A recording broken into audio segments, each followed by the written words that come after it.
Práctica 3. Circuito RC. Hecho por Arroyo Sánchez Itzel, Campos de Luna Nicté Abigail y Carrión Zacarías Leonel. Introducción. Los circuitos RC son una combinación de resistencias y capacitores que se utilizan en una amplia variedad de aplicaciones electrónicas. Estos circuitos son fundamentales para el filtrado de señales, el control de tiempo y la integración de señales en sistemas electrónicos. La integración entre las resistencias y la capacitancia en estos circuitos produce efectos como el retardo en el tiempo, la atenuación de señales y la respuesta frecuencial. En esta introducción exploraremos los principios básicos, el funcionamiento y las aplicaciones de los circuitos RC. Capacitores. Los capacitores son dispositivos electrónicos pasivos que almacenan energía en forma de campo eléctrico entre dos placas conductoras separadas por un material dieléctrico. Hay varios tipos de capacitores, cada uno con características específicas que se mostrarán a continuación. Capacitor cerámico. Son pequeños, económicos y adecuados para aplicaciones de alta frecuencia. Tienen una baja inductancia y resistencia en serie, lo que los hace útiles en circuitos de conmutación y acoplamiento. Capacitor electrolítico. Estos capacitores tienen una alta capacidad de almacenamiento de carga y son comúnmente utilizados en aplicaciones de filtrado y desacoplamiento en fuentes de alimentación. Vienen en dos variedades, capacitores electrolíticos de aluminio y capacitores electrolíticos de tantalio. Capacitores de película delgada. Estos capacitores tienen una alta precisión y estabilidad a lo largo del tiempo, lo que los hace ideales para aplicaciones que requieren tolerancia estrictas y baja pérdida dieléctrica. Capacitores de poliéster y polipropileno.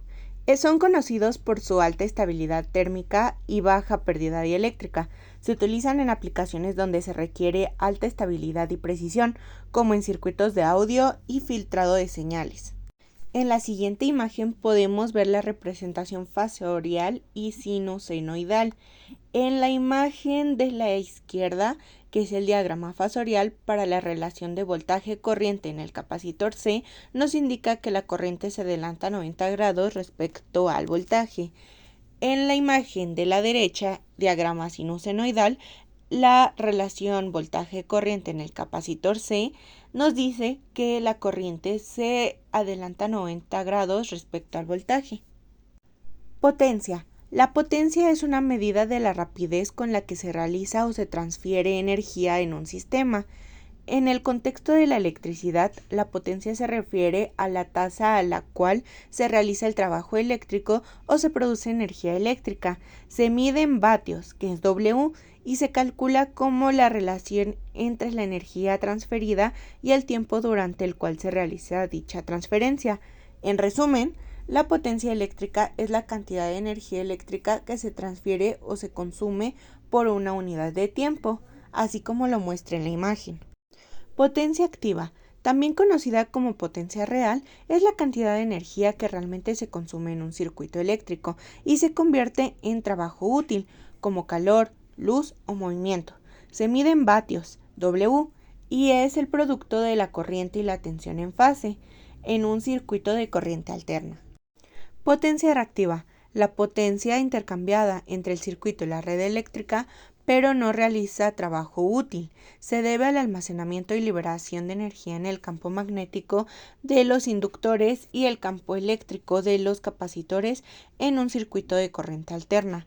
Se mide en voltiamperios reactivos, var, y está representada por la parte imaginaria del producto de la corriente y la tensión en un circuito de corriente alterna. Potencia aparente. Es la magnitud vectorial de la potencia total suministrada al circuito, que incluye tanto la potencia reactiva como la relativa. Se mide en voltamperios y es el producto de la corriente y la tensión en un circuito de corriente alterna. La potencia aparente representa la suma de potencia activa y reactiva en un sistema eléctrico.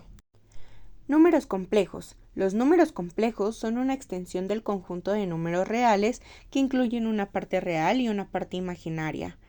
Se representan en la forma A más B por I, donde la parte A es real, B es la parte imaginaria, y es la unidad imaginaria, que es la raíz cuadrada de -1. En esta representación, A y B son números reales. Fasor. Un fasor es una representación matemática de una cantidad sinosenoidal como una onda senoidal en forma de un vector rotatorio en el plano complejo. Se utiliza comúnmente en análisis de circuitos eléctricos y sistemas de corriente alterna para simplificar el cálculo de los voltajes y corrientes en el dominio de la frecuencia. Lo primero que hicimos, como en todas las prácticas, fue revisar que la mesa de trabajo tuviera energía eléctrica. Ya que tuvimos esa respuesta positiva, comenzamos a conectar el circuito paso a paso, como se ve en la primera imagen de el circuito físico.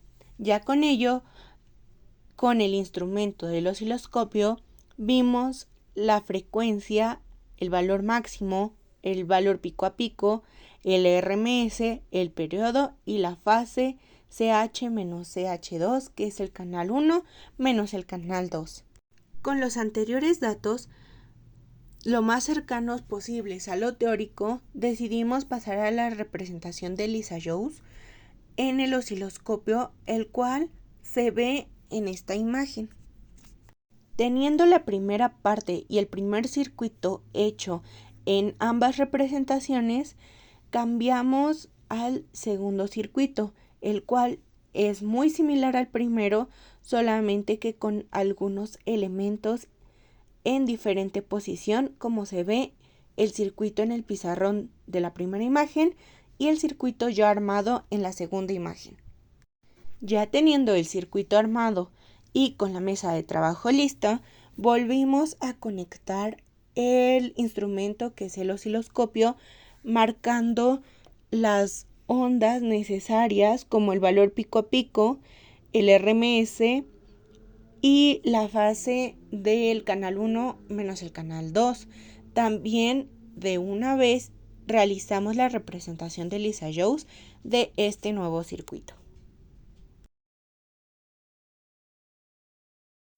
Primero tenemos que conocer los valores teóricos de nuestro circuito. Contamos con una fuente de 12 volts, una resistencia de 220 ohms y un capacitor de 10 microfaradios.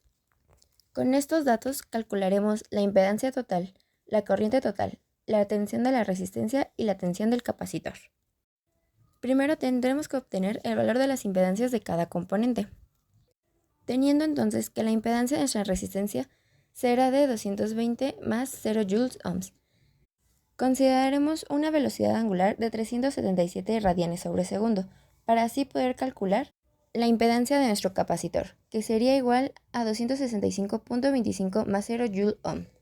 Por lo tanto, la impedancia total sería la suma de estas, teniendo un resultado de 485.25 más 0 joule ohm. Para obtener la corriente total del circuito utilizaremos la ley de Ohm, teniendo que la corriente será igual al voltaje total sobre la resistencia total. En este caso, con nuestra fuente de 12 volts y la resistencia de 485.25 ohms, por lo tanto, tendríamos que la corriente total es igual a 24.7 mA. Para saber la tensión del resistor, nuevamente ocuparemos la ley de Ohm. Nuestro voltaje será igual a los 220 ohms por 24.7 mA del circuito. Esto nos daría un resultado de 5.43 volts.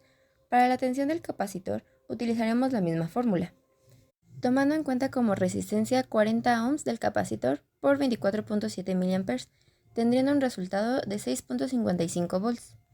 Finalmente, los valores medidos obtenidos fueron de intensidad total 24 mA, tensión en el resistor de 5.8 volts y la tensión en el capacitor de 7.1.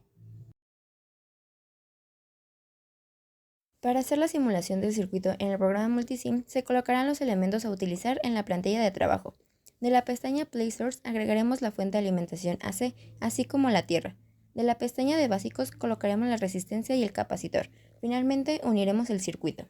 Se agregará el osciloscopio Tektronix y se realizarán las conexiones necesarias. El canal 1 se conectará a la fuente de alimentación, el canal 2 al objeto de estudio, en este caso entre la resistencia y el capacitor. Finalmente, la tierra del osciloscopio a la tierra del circuito. Correremos el programa y con ayuda de las perillas se acomodarán las ondas mostradas. La onda amarilla que representa la fuente se alineará al 0 y solo se mostrará un ciclo de trabajo. De esta manera se podrá observar el desfasamiento que presentan las ondas.